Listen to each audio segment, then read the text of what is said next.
marking 25 years since the country's first post-apartheid democratic election. Kunene and the King is a play that explores race, class, politics, and the potentially unifying power of Shakespeare. The piece has been listed among the top 10 best plays produced by the Royal Shakespeare Company in 60 years, and it's premiering today at the Joburg Theatre. To tell us a bit more about Kunene and the King, we're joined by the legend himself, my words and the words of many others. Veteran actor Dr. John Kani is with us on Newzroom Afrika.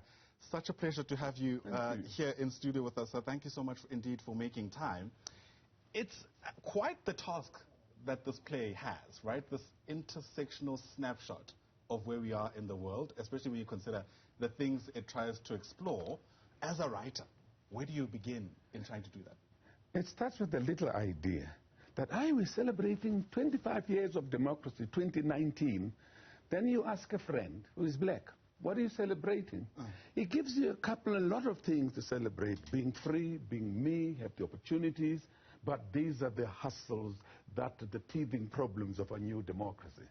Then you ask a white person, what are you going to celebrate in 25 years? I got a long list of this country doesn't work, the economy, the violence, the gender-based, everything is wrong. And suddenly the idea came to me that if I could get two South Africans in one space where there is no politics, it's just they look at each other and for the first time see each other beyond color. A very wonderful Shakespearean actor, South African, played by Michael Richard, is going to do King Lear in Cape Town. Right. But he suffers from a terminal disease. He needs someone to look after him at home because he's got the money. So he hires a nurse from the nursing agency, and they tell him that Sister Kun is coming to look after you. Right. Knock on the door. Me walks in. He says, no, who the hell are you? I'm calling the police. A black man in my place. He said, no, I'm the nurse you ordered. He said, no, I ordered Miss Sister Kun. I says, no, Sister Kunene.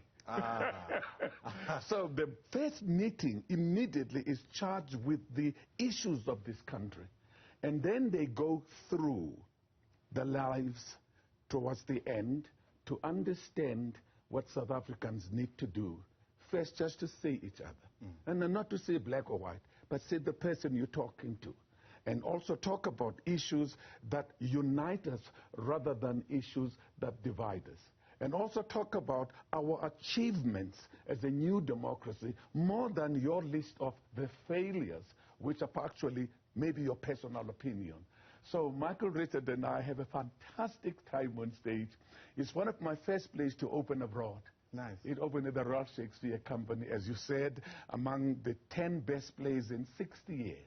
Sure. Of the Royal Shakespeare Company, and also receiving the Pregnell Shakespeare Birthday Award for 2021. You look at the list, everybody there is Lord so-and-so, Sir so-and-so, Dame so-and-so, and there's in small letters, John Kani. Oh, please, it's Dr. John Kani. Please get that right.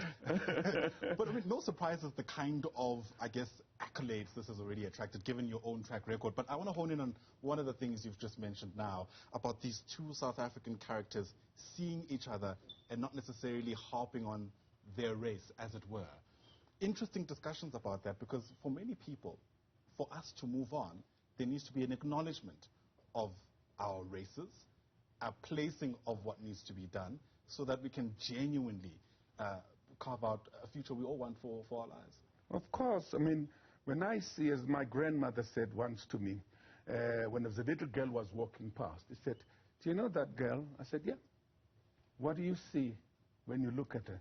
I said, Thandi. He says, no. What do you see when you look at her? I said, I don't know what you mean. He says, you see me. That's my grandmother. You see me. What you say to that little girl must be something you can say to me. What you do to that little girl must be something you can do to me. That was my first lesson ever on gender respect, on the equality of the human species. Simple like that. So therefore, when I write a play, I bring in human beings. The politics are the canvas behind. The issues are the subtext. But the reality, what you see on stage, is two people, or 3 or 4 people, depending on what characters I put on stage, grappling to find each other. because we are a developing democracy. We are a new birth of a rainbow nation. Right. Did we become the rainbow nation? See Kunene and the King. Did we become a non-racial society? See Kunene and the King. Sure. Speaking about finding each other, it's not only the characters that do that. I think sometimes it's also the audience that comes to watch, in some respects, their lives reflected back at them, which is typically what theatre is meant to do. The theatre space is also very important for driving conversations, especially given our history. But I think the last time this play showed, and you'll correct me if I'm wrong, in South Africa was 2019. If that did happen. Yes. Either way, it's before COVID-19, and theatre was in a very different space. COVID-19, I think we were performing at the West End in London, and with Sir Anthony Sher, Art Imitates Life, who passed away last year, November, December, of liver cancer. Exactly what the character, exactly what was dying for. And then we had this announcement by the Prime Minister that all cultural public sport stopped immediately on that date. So we had to stop the performance with nearly 3 to 6 months sold out ahead. Then I had to come back to South Africa. And I get here, and it's like the creative industry has just stopped. People are not working. People's contracts were cancelled. People's future jobs were dim. And the devastation of COVID-19 generally on the population.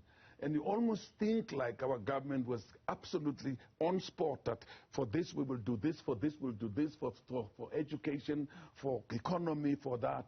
And there was also a plan about the arts, but the arts are such a loose sort of area when you focus on major issues of health, defense, social grants and all. So we kind of wobbled in the beginning of 2020 to 2021.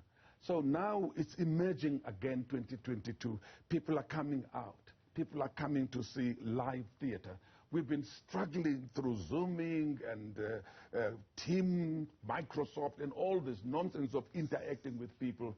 It's such a wonderful thing to stand on the Mandela stage at the Joburg Theatre, and you look at the space and the people, and you feel, wow, this is exactly what theatre is about. So the point about theatre and art is that it reflects to you yourself and your society. And we hope that you walk out and saying, oh my Lord, I've done that mistake so many times of assuming, of not knowing. A simple example, you ask a white character, oh, who do you live with? He says, that's me, my wife, says, and 2 kids. There's someone not mentioned, the helper. Right. Right. And then you ask, is anybody working in your house? Oh, we have a maid. You say, helper. Oh, no, a maid. Okay. What was her name? What? What's the name? Maria. Maria who? Surname? I don't know. How long has she been working for you? 15 years. Sure. Those are normal things. They're not necessarily racist, but we tend to be trapped by the rhythm of this sort of 2 different nations living in one country trying to come together. And our role as artists is just to remind people, look at the mirror, and that doesn't lie. It might say I've lost weight, but it doesn't say I've lost my mind. Hopefully the weight isn't a lie either. But speaking about mistakes that have been made, typically people, and maybe I'm being overly generous here, but people tend to be more forgiving for people who've lived through apartheid and have developed deep-seated habits that they're struggling to shake off now. But sadly, we're finding they still call it a hangover of habits from apartheid, even among so-called born-frees, right? I don't have to remind anybody of what happened in Stellenbosch. Exactly. Yes. You know, so I guess that kind of brings into sharp focus questions around who you think should be seeing a play like this. I mean everybody. A play like this would say, I'm proud, I'm doing exactly the issues that were raised there. A play like this will also say, oh my Lord, I'm as guilty as charged. I took these things for granted. Now, when you see the Stellenbosch issue, you want to ask yourself that how did the young person get to that point without, on the way to doing that, there wasn't a pea brain that says you're not doing the right thing? And was it simply being and vindictive on a particular individual, or is this a reflection of what we white people feel about black people? Before we kind of zoom in too much, I'm reminded by Minister Bladen Zemande, who said this is not a Stellenbosch issue. It's a societal issue. The issue is at home. When you talk in front of children, please be careful, because they see, learn, and repeat. So if you as a white person in your house, when you see, oh, look at these black people, they're messing up this country, look at the violence, look at the unemployment. So your son, who is 11 years old, goes to school the following day, looks at my daughter, and sees the person who's messing up this country. So we must be able to be aware that we teach all the time by example as parents. And that is why sometimes I wonder when my children feel like I'm become a moderate. I'm thinking, you never lived in apartheid. I carry the scars. But they say, yeah, but these things are still happening. It's almost like, what did you do? Sure. So that's the situation. So art then puts it there, asks the question, invites everybody to engage. So if you come to this Joburg Theatre from tonight to the 12th of 19th of June, you'll be entertained. It's hilarious sometimes when you feel like, oh my Lord, did I really say that? Right. But then, of course, you go on with life. But the important thing, they come together. Yeah. At the end of this evening, they find each other. Sure. They actually see each other. And we hope we will always see each other and not see young men make an absolute assumption. We land or Rakayo land. Just speak, communicate, see.